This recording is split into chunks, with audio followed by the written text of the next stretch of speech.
Former North Dakota State offensive coordinator Tyler Roehl joining the Tennessee State coaching staff in the same position is one of the biggest moves that any school has made this offseason. Oh, yeah, it's Locked On HBCU. Play my music. You are Locked On HBCU, your daily podcast covering HBCU sports. Part of the Locked On Podcast Network, your team every day.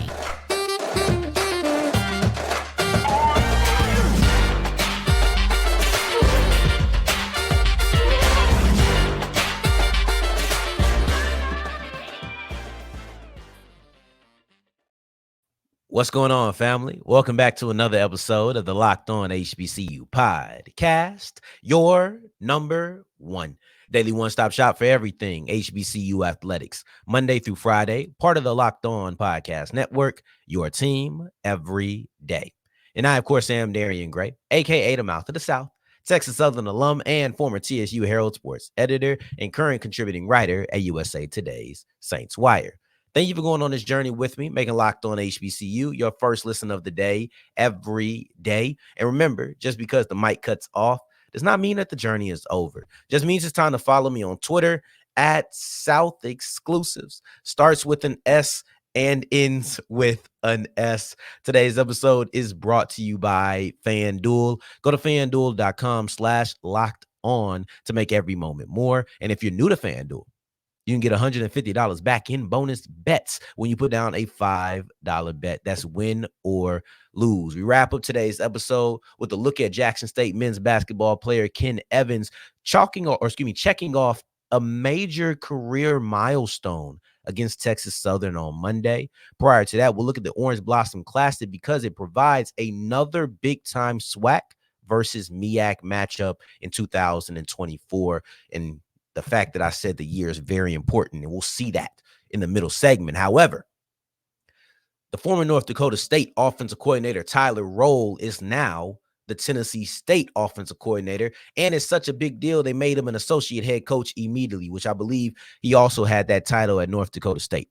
Before we get into it, I think it's important to speak on the first word former, because it's not for any bad reason. It was simply a change of the guard.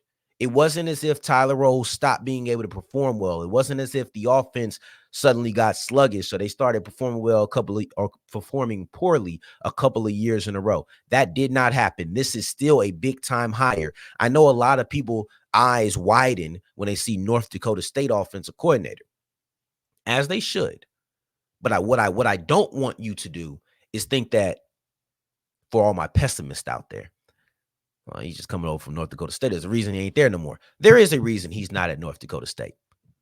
It's because the head coach left. North Dakota State's head coach left for USC to be the linebackers coach. Now, when you hear that, obviously he's a defensive-minded coach. So all of the offensive struggles, all of the offensive successes, all of the offenses in between goes to the offensive coordinator, because when you have a defensive-minded coach, there's no question about who has control of that offense. You may have heard about him going to USC because that was one of the things I heard in the discourse about Willie going to Duke. It just was a lot, right? The whole head coach to positional coach and all of those things. So you may have heard that, but if not, there you have it. Well, who they replaced their head coach with was an offensive-minded guy. So now you have an offensive-minded guy coming in. They're not going to run your offense. And if they do run that offense, or if it's similar, you would just be a figurehead as the offensive coordinator, because the head coach is going to probably be the one who's calling the plays. So worst case scenario, or best case scenario for him at North Dakota State was that he would just be an offensive coordinator who had a demotion as far as responsibility. That's no bueno. It's no bueno. Come on over to Tennessee State, and they're going to treat you right. Made you an associate head coach, give you an offensive coordinator. You're going to run your offense. And Tennessee State should want him to run their offense. This is one of the biggest moves in all of HBCU football this offseason. The only thing that's definitively bigger than this is Willie Simmons' departure. Everything else is either under or on par with this move. This is major. This is major. When you look at what he's able to do, his ability to run the ball, he was a running back at North Dakota State, so it makes sense that as an offensive coordinator, he was able to get good running back play, or excuse me, good running production. That's important because it's not just running back play. It also means you're able to recruit offensive linemen and know what kind of offensive linemen to recruit. That's going to be major because when you know what kind of offensive lineman to recruit, of course, you are looking at the running game right now, and that should benefit you, but you also get that same benefit in the passing game because you know how to recruit them. It's not like, oh, I'm not saying that all offensive linemen who can run block can pass block. That's not true. But they know how to recruit offensive linemen. It's been proven. If you had 3 straight years of leading the country in rushing touchdowns, you've had multiple years of being high in rushing yards. That builds on a strength, actually. Inside the OVC, Tennessee State was third in the conference in rushing yards. They were first in the conference in rushing touchdowns. This is what they do extremely well. This is already a strength of theirs. One thing they don't do very well is pass the ball. Now, hopefully the offensive line gives you more time, because I can't remember what game it was, but it was ugly as far as protecting the quarterback. Whether that was Ellis, whether that was Bryant, didn't matter. It was ugly when it came to protecting the quarterback.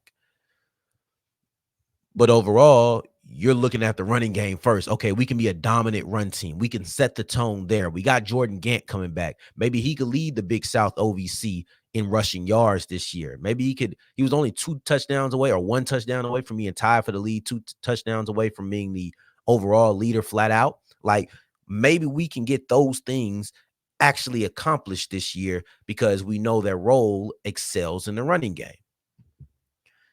Another thing that they're looking at is passing and explosive plays. That was major for Roehl at North Dakota State, especially in his first year. He was able to get a lot of explosive touchdowns. He was able to get a lot of red zone scores when they weren't able to punch it in from long range. Like, these are things that Tennessee State struggled with last year. Their red zone efficiency was not great in 2024 or in 2023, excuse me. It wasn't. This should improve under Roehl. You're looking at tight end production. That was non-existent for Tennessee State. You had Trenton Gillison, who had 123 yards. One other tight end had a yard, or excuse me, had a catch for 9 yards. Excuse me. That was something that was non-existent for the Tigers in 2023. In 2024, I expect that to be a much bigger part of their game. I expect them to have a much better passing game. I expect Tyler Roehl to come in and elevate this Tennessee State offense to one of the best in their conference. And especially when you're looking at running the ball, Jordan Gant is a good running back. Recruit the right offensive lineman. You got this done before before signing day. Maybe you can get some more offensive linemen in there. This is going to be great. You should see him have his yards per carry increased, his production increased as far as touchdowns and yardage as well. I think that this is overall a great move for the Tennessee State offense and one of the biggest moves in all of HBCU football this offseason. Now, as we push forward, we're going to look at another move that'll be in next season, and that's the Orange Blossom Classic. They're continuing with Alabama State versus North Carolina Central. We looked at that last week, but now let's look at another dimension of this matchup as we continue with Locked On HBCU. Today's episode is brought to you by eBay Motors, and eBay Motors is the perfect place to put anything you need on your car. And I said it that way specifically or for a reason. Whether you're trying to fix up your car, maybe something's wrong with it. I don't know. Maybe you got an alternator messed up. You need to get an engine, an oil filter, something, right? Like anything you can need, whether you need to do regular maintenance, maybe you need to actually get a part. Maybe you just want to make your car better as far as aesthetics with some neon lights. Maybe you want to get, some new steering wheel cover, anything. You can go to ebaymotors.com for all of those things. Go to ebaymotors.com, whether you want to fix up your car, you need to fix it. That's ebaymotors.com. Let's ride. As we continue rolling on today's episode of Locked On HBCU, I appreciate you for making this your first listen of the day every day. For your second listen of the day, make sure you're checking out Locked On Sports today. Now, This is 24/7, first of its kind, 24/7 sports network on YouTube all day, every day, 5 a.m., 5 p.m. You can check them out. Now, the Orange Blossom Classic provides another big game for the SWAC versus the MEAC. And I don't know what the future holds for the OBC. I don't know what the future holds for the Orange Blossom Classic, y'all. So I'm only going to look at 2024. That's the only thing I'm going to look at. And I'm going to make a lot of comments, but this is only solely based on 2024. I'm hoping that FAMU comes back, right? Like, I'm hoping that down the line it comes back. And this move was made by the current athletic director. So I don't know if this happens anytime soon. And when I say soon, I mean the next 2 years. I don't think this happens within the next 2 years. But maybe a little bit after that, they decide, hey, I want to come back. This just, it's FAMU's classic, man. That's who's supposed to be in it. But if it continues that long, or whether or not, this is a good matchup. This is something that I'm looking forward to, because I don't know if they decide to do a revolving door of participants. I don't know if it just becomes Bama State versus North Carolina Central. I was recently speaking about the CIAA versus the SWAC, because I believe, and it seems like that's going to be the plan, whether it's 2024, 2025 and beyond, there's going to be a MEAC SWAC challenge type of game for the CIAA and the SWAC, with the 2 previous conference champions being the participants in that game on week 0. When I was speaking about that on Friday's episode, I mentioned how most SWAC versus MEAC games are just another game, and the only ones that are big are the challenge and then the Celebration Bowl. This would make number 3. And I don't know if it'll have lingering effects. I don't know. This is not big because it's SWAC versus MEAC. This is big. I think a lot of people are going to be watching the Orange Blossom Classic to see what it looks like without FAMU. There's going to be a lot of people who are watching that attendance number. Me, that ain't my stilo. I'm just going to be honest with y'all. Like, the business and all of those things, that's not really my thing. I can listen to those conversations. I can understand some of those conversations, but you'll rarely, I don't think you'll ever hear me start those conversations unless it's absolutely needed. That's not the part of the game that I'm looking towards. I like that 60 minutes worth of action. That's what I'm here for. I'm here for an hour of good football, right? But there is going to be a certain aspect of it where I want to know, do you establish yourself without FAMU? And I know it's not going to be immediate. It probably won't take just a year, might be multiple years. But this is a first step. If this is a dud, and I'm speaking as me, as somebody who is worried about what's going on the field. If this is a dud, I can't have the same speech next year.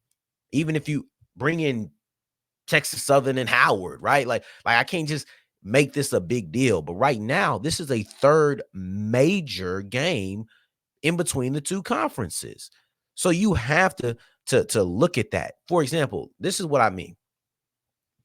When people talk about how the SWAC versus the MEAC goes, no one ever brings up the record of anything that happens that's not week 0 or the last game of the year. SWAC people do, because they want to say, hey, we're doing this in the middle of the year, right? But like, for the most part, even most SWAC people don't bring that up. All that is cared about is the classic, or excuse me, is cared about is the challenge and the Celebration Bowl. Now there's a third C in this, and it's the classic, the Orange Blossom Classic to be exact. And this is a game between Alabama State and North Carolina Central that has a lot of storylines in it. We'll look at them as closer, or we'll look at them closer when we get closer to the game.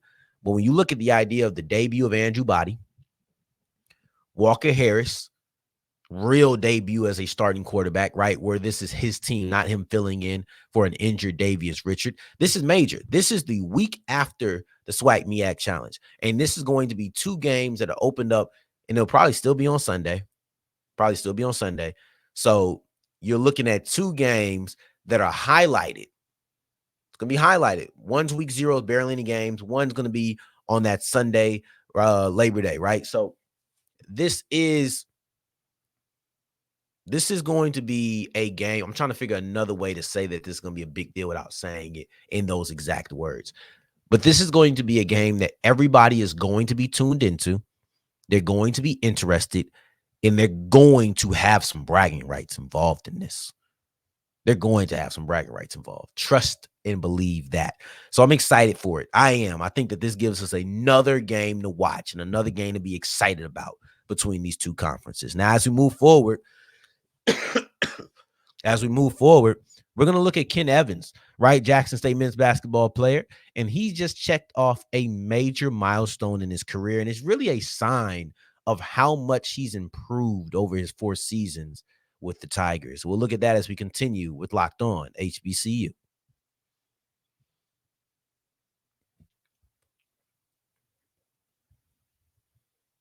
As we're wrapping up today's episode of Locked On HBCU, I appreciate you for making this your first listen of the day. Every day, making it all the way to segment 3, and I thank you 2 times for that. Now, I want to look at a career night. And when I say career night, I don't mean that he went absolutely ballistic. I don't mean that he scored the most points he ever scored in his life. This was a career night because he hit a milestone that he'll never forget. And I'm talking about Ken Evans, Jackson State men's basketball player. He just scored his 1,000th point. That's such a weird word to say. He's just scored his 1,000th point against against the Texas Southern Tigers, right? They're going to kill me for almost saying that. I kill me for almost saying that. But this game feels like forever ago, for real. Like when I was sitting here writing about it, I knew I wanted to say something about this game. I wasn't sure what it was going to be when I sat down to craft this topic. But I knew I wanted to. It was on ESPNU. I knew that this was a game I wanted to look at.